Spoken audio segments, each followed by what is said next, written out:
Shikues të nderuar, midita dhe me së vini debatin për ballotazh për kryetar të komunës së Malishevës. Sipas rezultateve preliminare që kanë dalë nga KSZ-ja, dy kandidatët që kanë kaluar rundin e parë dhe që hynë në rundin e dytë të zgjedhjeve për kryetar të komunës së Malishevës janë Isni Kilaj nga PDK me 45% dhe Jonus Kastrati nga LDK me 39%. Siç e dini, rregullat për këtë debat kanë ndryshuar. Presim vetë nga kandidatët për kryetar komunët Malishevës që të luftojnë vetë për minutazh të caktuar, për minutazh dhe hapësirë mediale, nga se ne nuk do t'i kufizojmë sa i përket minutazhës për të folur. Pyetja e parë për gjithë ju është se a keni mësuar diçka prej rundës së parë? Zotni Kilaj, a keni mësuar diçka, a keni avancuar në programin e juaj? Po, çdo e kaluar sigurisht të sjellën vetë edhe përvojën dhe ne kemi nxjerrë gabimet e gjatë kësaj periudhe, do thotë gjatë kohës së fushatës elektorale dhe të momentit në votime, daljes në votë. Problemet kryesore të cilat na kemi hasë dhe për cilat ne do të synojmë që të i riparojmë ato kanë qenë puna me komisionerët dhe puna me elektoratin për t'i bindur ata për me dalë masivisht në zgjedhje. Këto kanë qenë dy pikat kryesore për cilat ne jemi ndinë të hendikepuar gjatë këtyre zgjedhjeve. Sa i përket këtij gabimit të dytë, çush do të mundeni me shti njerëz që s'kan dalë zgjedhje në rundin e parë me dalë për ballotazh? Po aktivistët e Partisë Demokratike tani më janë bindur se pjesëmarrja në votim duhet të jetë dhe është një obligim qytetar dhe është e domosdoshme në këtë kohë. E pse s'kan dalë çata aktivistë në rundin e parë? Janë shumë arsye dhe njëra nga arsyet e kryesore ka qenë vetë neglizhenca e jonë, sepse kemi ndje veten në superlativ në kuptimin e fuqisë së Partisë Demokratike dhe jemi vetë kënaqur thjesht me rezultatet përkatësisht me fushatën, me pjesëmarrjen e njerëzve në këto dhe i kemi anashkaluar në një farë mënyrë këto dy segmente për cilat unë fola. Faleminderit, zotni Kastrati, ju a keni mësuar diçka prej rundës së parë që se keni ditë? Natyrisht edhe ne vërejtëm pas raundit parë se vërtet po mund të ndodhë ka që edhe në vitin 2007 të ketë aso paragullësi cilat nuk kemi besu, sepse nuk kanë qenë asë në 2000, asë në 2002, lene më 2004 se jo, dhe nuk i mund të besojmë që dëtë aktivistë tanë dhe ne drejt për drejt do të ballafaqohemi edhe me kërcënimet drejt për drejt abil edhe tanë dhe parazyres e degës. Kush ka kërcënu? Simpatizuesit, natyrisht fituesit zgjedhjet asaj natës që e promovu në vetën fitues ende pa fillu numrimi i votave. Më njerë automatike është zbraz dhe bile se automatik zbrazje ka pas edhe zgjedhjeve tjera, ka pasur dhe këtë ndjeni edhe organet e sigurisë të gjitha, ama nuk ka pas kërcënim drejt për drejt të zyra me në arë dhe me në drejtu a dëni mo. Në vërtet atë natë kemi qenë një pozicion që unë s'do të kisha asë dhe kundërshtarët e me politika dhe asë kundë njeri gjallë nuk kisha dashur me pa në atë pozicion, çfarë ne kemi qenë atë natë në ato. Prandaj në këtë rast, natyrisht rasti është i hapur edhe në polici, edhe këfori unë miku asobe janë të mjaftuar të gjithë, janë duke marrë me rastin sigurisht. Ne shpresojmë që autorët do të kapën dhe do të dihen kush janë ata, por shpresoj edhe të besojmë që nuk do të ndodhë me 8 dhjetor. Dhe po them sinqerisht, e kemi pas mjaft vështirë dhe një vetëm sot të lumtur që ka mund me i bin aktivist dhe bashkëpunëtorët e me që prap dalin zgjedhjet e 8 dhjetor, sepse ka qenë një qëndrim i kryesisë degës që mos të rrezikojmë njerëz tanë dhe mos dalim fare në të zgjedhje. Nikila, s'po mundi pa kërcënime? Jo, nuk qëndrojnë këto cilat i tha Jonuzi. Po mundeni ju mi kontrollu njerëz tjerë simpatizantë? Shiqoni, e para edhe po të ketë pas rastet e tilla për cilat unë nuk jam në dieni se kanë ndodhur rastet e tilla, mosat e njerëz është e vështirë të kontrollohen dhe nuk ka mundësi askush. Jo, ju lutem, unë deshta t'ju them se unë spori nuk jam informuar për një diçka të tillë që ka ndodhur. E dyta duhet ta kem të qartë që të gjithë se humsi gjithmonë kanë vërejtje dhe gjithmonë dalin të pakënaqur, mirë po ç'është e vërteta ne në këto zgjedhje edhe ne jemi të pakënaqur me parregullsitë cilat kanë ndodhur në të gjitha vendvotimet, jo në të gjitha, por po them në një pjesë të madhe të vendvotimeve, saktësisht kemi pas parregullsi në Ostrozub, në Shkoz, në Llapqev, në Panorc, janë pikat në të cilat në vendvotime ku ka pas parregullsi dhe ka pas një thjesht mashtrim dhe manipulim me votën. Ne kemi bën vrejtje për këtë edhe në Komisionin Qendror të Zgjedhjeve, në Komisionin Komunal dhe në Komisionin Qendror të Zgjedhjeve. Zot Mikila harron që edhe ne kemi qenë fitues në Malishev dhe nuk është kërcënu kur askush dhe nuk ka pas në asnjë rast, në asnjë mënyrë zbrazje automatiku dhe kërcënim në zyrën e tyre. Edhe ky e din që ne kemi qenë fitues. Sa i përket atyre drejt për drejtë që bëhet, ne kemi edhe fakte këtu. Vendvotimi numër 3, ja këtu janë faktet që nuk janë të nënshkruara fare nga komisionerët. Dhe mandej ka qenë edhe kryetari i Komisionit Komunal, ka qenë edhe ka qelluar rastisht edhe një përfaqësues sekretariatit qendror, Komisionit Qendror. A mund të na tregoni si çetni ka kamera, zotni Kastrati? Po që vendvotimi numër 3, po thash që nuk janë këtu e para është të nënshkruar, nuk është nga përfaqësuesi i nënshkruar, po pjesë tjera nuk janë të nënshkruar fare, ja këtu nuk janë të nënshkruara fare. Po të nënshkruar dhe llogaritën sikur legjitime dhe mëndej është përkeqardhje që edhe edhe kryetari i Komisionit Komunal ka qenë aty dhe një përfaqësues sekretariatit Komisionit Qendror Arben Çolaku. A keni drejt ju mi pas këtu? Jo, këto që i kanë qitë publike në shkollë dhe mandej i kanë marrë njerëz dhe kanë rënë dorë kanë ardhur ditë se ne nuk kemi qenë drejt për ditë, këto kanë qenë publike në gjamat shkollës dhe na kanë ardhur mandej nga njerëz mësues. Aludimi i zotit Kastrati se këto dokumente janë të Partisë vetëm edhe çfarë ndërhyrje shembull janë bën në fletën ku janë rezultatet e LDK-s. Janë ndërhyrje, në këtë faqen janë kështu. Shihni çfarë ndërhyrje është. Dhe këtë kryetari i Komisionit Komunal e ka shprehjen aty cilën e kemi përcjellë, thotë kjo po shika edhe prej ballonës. Kryetari i Komisionit dhe një dyll të zi që i thonë ata është e mbuluar nga ajo. Mirë, ta dëgjojmë falvesh pak. Periodikimet e zotit Kastrati se këto janë të Partisë Demokratike ose të ndonjë partie tjetër nuk mund të qëndrojnë sepse komisionet qendrore unë po e them se janë të LDK-s dhe pikërisht janë ata cilët kanë manipuluar dhe janë marrë me dokumentat e tilla. Një fakt po a jap cilin është i njoftuar edhe Komisioni Komunal i Zgjedhjeve dhe Komisioni Qendror i Zgjedhjeve, po ashtu edhe policia, se një vull e komisionerit është vjedhur në një vend votim në Malishev dhe është vjedhur nga antari i Komisionit të Lidhjes Demokratike Dega në Malishev. Vula është dorëzuar, është nga Mazreku mbi emrin një djalë që ka qenë në komisionin e tyre, janë shumë mirë të informuar, lëndën e kanë në Komisionin Qendror të Zgjedhjeve dhe unë kam pritë se LDK-a do të dënohet dhe jam shumë i sigurt se këta do të dënohen, do të ndëshkohen për vjedhjet të cilat i kanë bërë në atë vendvotim dhe jo vetëm aty. Por aludimet e zotit Kastrati se këto dokumente janë të Partisë Demokratike nuk ka bazë, sepse komisionet janë të formuara, janë shumë partijake, nuk përputhen vendvotimet me nëshkimit për rreth 100 nuk përputhen në vendvotimin numër 3. Dhe natyrisht nuk kemi mund ta bëjmë ne. Tash edhe pak zot Mikila i thotë sigurisht edhe automatiko që është brazë para zyrës dhe na është drejtuar me atë kërcënimin Adarimo, sigurisht mund ta lëdesë kanë qenë LDK-s edhe ata sipas tij. Mund të dini ju kush ka qenë që ka gjujt automatik. Jo, sepse ne ka qenë pas orës 19, ka qenë në ka qenë terr dhe unë po them ka qenë fati mirë që as nuk është dalë kërkush, s'është drejtuar kërkush dhe të llogarisim sikur të kishte pas, kërkoj mirë kuptim. 4-5 persona që mund të kishin kthyt në jetën gjendë të dalin jashtë, çka do të kishte ndorë aty. Ja, ju lutem, unë deshta. A vazhdeti kallashat ka punën më Malishev, nuk mundi në mënyrë të qetë. Edhe një zbrazje tjetër ka qenë të ndërtesa komunës dhe rastet dy janë të hapura, e din të gjithë, e din stacioni policor, e din KFOR-i, domos dy raste të automatik. Po kjo që ishte kërcënuar se drejt për drejt edhe me aktorin Adanimo. Unë jam shumë i sigurt në vlerësimet të cilat i ka bënë Komisioni Komunal i Zgjedhjeve.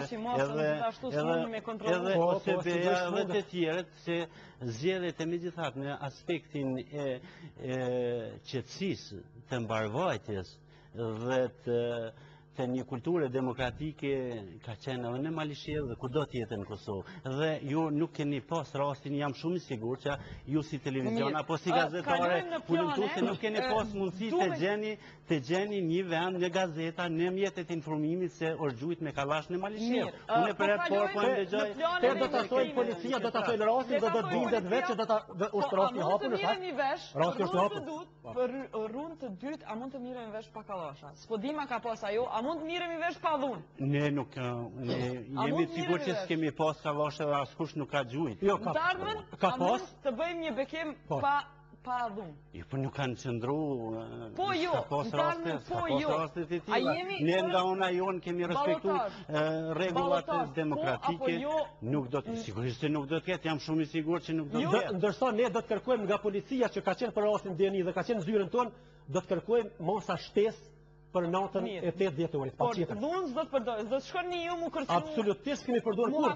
Absolutisht. Nuk është nderin e njerëzve vitin 2007 shekullin 21 me kallasha po. Pyetja për të ardhmen, të lutem, të mendojmë se cilat janë investimet, saktësisht investimet që do të mundohemi të tërheqni për komunën e juaj. I dini cilat janë përparësitë e komunës juaj, çfarë investime do të tërheqni, çfarë biznise, urdhani. Ne edhe në rastin e parë, kur kemi bajt Malishevë me ju, do me kemi paraqit prioritetet tona, me paraqit me shifra me të tjera, dhe ne nga ajo që përveç asaj që kemi paraqit, patjetër do të insistojmë, do të kërkojmë dhe besojmë do të kemi sukses, me qenë se shpresojmë shumë dhe besojmë që edhe statusi i Kosovës do të zgjidhet në fillim vitit tashëm, do më rrana këtij mandatit, edhe pse është mjaft i shkurtër, shpresojmë që të kemi edhe investime nga fondet ndryshme, fondi monetar ndërkombëtar, banka botërore, do të ketë edhe kredit ndryshme, po edhe investime.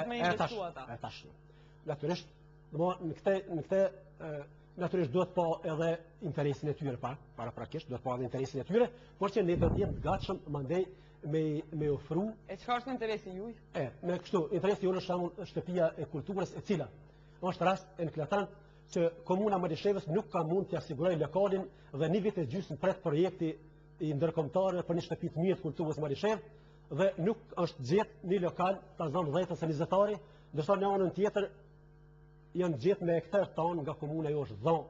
Po investime, çka do të tërheqni, në çfarë biznese të vogla, sepse prej shtëpisë kulturës nuk bëhet. Po, bizneset e vogla dhe të mesme, natyrisht, sepse në këtë kohë bizneset e tjera do është po cilat janë të vogla të mesme? Çdo komunë ka të vogla të mesme. Te ju cili sektor ka mundësi me u zhvillu më shumë? Sektori privat, natyrisht, sektori privat. Natyrisht në kohë të këtyre dy biznesave në sektorin privat, patjetër sepse edhe vetë vogtës tanë, sidomos do të provojmë edhe nga bashkëdhetarët tanë, cilët vitet tona sigurisht presin edhe ata një siguri të investimeve, kem besim që ata do të investojnë diçka në dekodat tona. Investojnë në Malishevë, çfarë stimulime do të kenë? Jo, unë po llogarisë me kuptim si bashkëdhetarin si njerëz territorit Malishevës që veprojnë jetojnë dekodat tona në perëndim, natyrisht kem besimin se ata do të investojnë në Malishevë. Po përveç motiveve emocionale, patriotike, a do t'i ofroni atyre diçka tjetër apo pritni investicion? Jo, ne patjetër gjitha shërbimet, gjitha ajo që është në dispozicion, gjitha ajo që kërkohet nga komuna, lehtësira ndryshme në këto qoftë dokumentacion, qoftë lokacion, gjithë në lokacionit do të jem shumë përgatitur që të sigurojmë lokacione dhe gjitha ato të tjera dokumentet përcjellëse që kërkohen nga ne në investimet në përkrahjet e investimeve tyre. Ju zot Nikilaj, cilat janë investimet që do t'i tërheqni? Ajo që tha Spori Nuzi janë shumë e përgjithësuar dhe me vërtet nuk krijon një imazh jo të mirë për një lider ose për një udhëheqës të partisë, sepse banka botërore, fondi monetar ndërkombëtar të tjerë janë tjerë segmente dhe me tjetër kush mirret me to. Po unë të them se në fushatën elektorale ne kemi paraqitur program tonin përgjithshëm edhe për investimet në infrastrukturë dhe për zhvillimin e përgjithshëm ekonomik. Te segmenti i infrastrukturës tash nëse kam premtuar se do të investohen 1.200.000 euro gjatë një viti në komunën e Malishevës nga të hyrat vetanake, unë tash do të merr një guximin edhe do t'i fishonja atë shumë, sepse e din qytetarët e Kosovës partia ime, faktikisht Partia Demokratike e Kosovës, ka fitu zgjedhjet në nivelin e qendror çfarë investime do të dhe fillin se në Malishe? ata do të mbështesin qeverisjen në Malishe dhe jo vetëm në Malishe, por në vendet rurale më të pazhvilluara në Kosovë, ata do të jenë të cilët ne kemi premtimet e tyre se me të marrë pushtetin do të të kryeministrit tashëm do të rithaqet të Po ju çka do të bëni? Cilit investitor ju si kryetar komune do të mundoheni të targetoni me tërheqje në Malishe? Investitorët e ke fjalën për fushën e infrastrukturës apo në zhvillimit ekonomik? Zhvillimit ekonomik. Në zhvillimin ekonomik. Ne kemi bën hopat e parë në këtë drejtim dhe në aspektin legjislaturës, do thotë rregulloreve dhe të vendimeve të kuvendit, ne kemi shpall një zonë me interes të përgjithshëm dhe me interes të zhvillimit të përgjithshëm ekonomik, është një zonë industriale që u ofrojmë të gjithë investitorëve të mundshëm lehtësira, përkatësisht hapësirat për ndërtim të këtyre investitorëve. Trollin u japim pa pagesë në zonën industriale dhe ne kemi shkuar edhe me tutje, kemi bën një kontratë, një marrëveshje tash fundi me Technopolisin, me një agencion të zhvillimit të biznesit nga Slovenia, nga Celje, dhe i cili ka marrë përsipër rregullimin e infrastrukturës,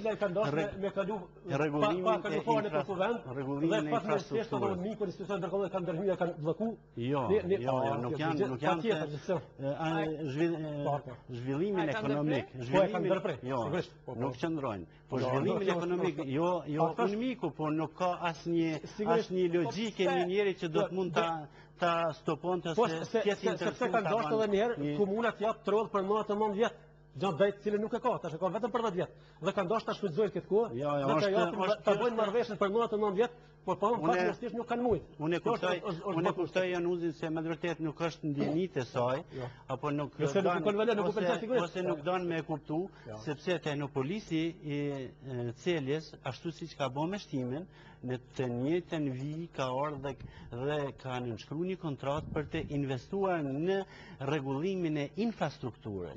Jo të marr ato hapësira. Jo të marrë ato hapësira, por të përgatis infrastrukturë. Ne kemi nënshkruar kontratën me te. Ne, kur të vjen në pyetje, mandej shfrytëzimi i asaj hapësirës nga investitorët e mundshëm që do të vinë në fushën e prodhimit, atëherë jo, nuk është. Po, sepse natyrisht, keni dashur në momentet e fundit me shfrytëzuar dhe një shitje për më të 9 vjet, gjatë cilës prapom e kanë ndërprerë dhe nuk është lejuar. Nuk kemi të bëjmë me shitjen, po kemi të bëjmë me kontratë. Gjatë dhejtë file ka komuna për 10 vjetë, por nuk e ka për 9 të 9 vjetë. Nuk jo kemi dhonë na atyne për 9 të 9 vjetë. E kam një pyetje përfundimtare. Vetëm e kemi morë për me ndërtu infrastrukturën. Pas zgjidhjes së statusit të Kosovës, si do të ndryshojë jeta e qytetarit në Malishe? Thjesht, çka do t'ju mundsojë juve zgjidhja e statusit që u përmirësoni aty në jetën? Çka janë dallimet ashtiqare që do t'i shohin për shkak të zgjidhjes së statusit? Paramendojeni komunën e juaj 6 muaj pas zgjidhjes së statusit? Zëni Kastrati, çka do t'i ndrohet jeta qytetarëve të Malishevës? E para, sigurisht do t'jetë për mendimin tim shumë më fuqishëm, do sqarohet shumë çka edhe besojmë fuqishëm në sundimin e plot të ligjit. Dhe do të ketë sundim të plot të ligjit pastaj. Statusin anon me sundu ligjin sot? Jo, kjo do sqarohet tash edhe më tej çështje sigurisht, ha? Do sqarohet sepse vërtet në Malishevë kemi thonë edhe në misionin tuaj edhe vazhdimisht ka qenë mjaft problematik çështja e sundimit të ligjit. Nëse vetë udhëheqësit komunal shkelin ligjin dhe në një nuk mbesin të pandëshkuar ose shkon në mënyrë kaq, kjo t'jep me kuptu që patjetër se besojmë shumë që pas zgjidhjes së statusit do të jetë një qeveri ose tërë shteti do të jetë në bazë më të shënosh rreth sundimit të plotë të ligjit. Do të tashojmë veten, nuk do të lejohet, nuk do të ketë udhëheqës komunal që do të jenë të korruptuar.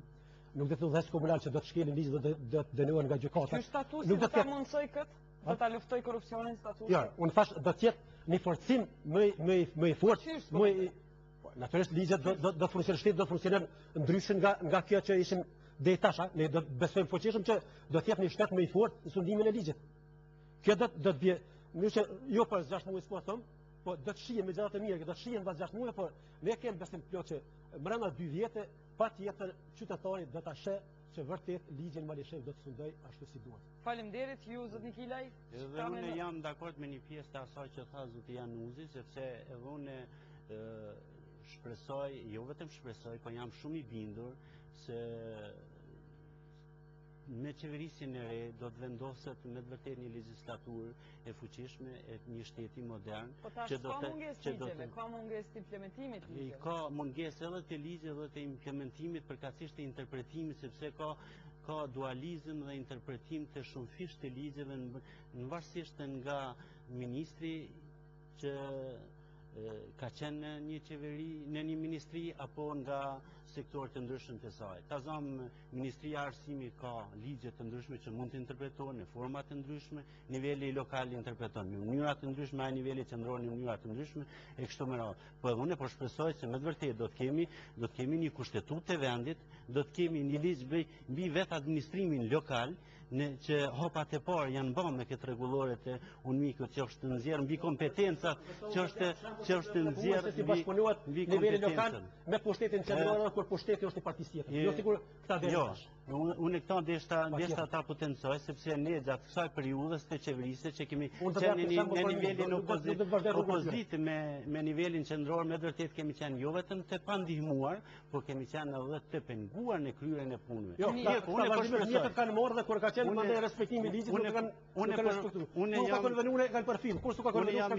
Unë jam i bindur që pas 6 muajve Malisheva jo vetëm që do të vazhdoj me këtë ritëm të zhvillimit të përmirësimit të infrastrukturës, por ajo do të ketë shumë më tepër donacione nga qeveria qendrore dhe nga donacione të tjerë që do ta ndrojnë punën. Sidomos ju lus për rundin e dytë të jetë mundësisht pa kallasha. Kaq mund të zgjedhni në mënyrë të padhunshme për zotni Isni Kilaj apo zotni Jonas Kastrati, mund të zgjedhni me 8 dhjetor në mënyrë të padhunshme. Ditën e mirë deri në Komunën e Arshme.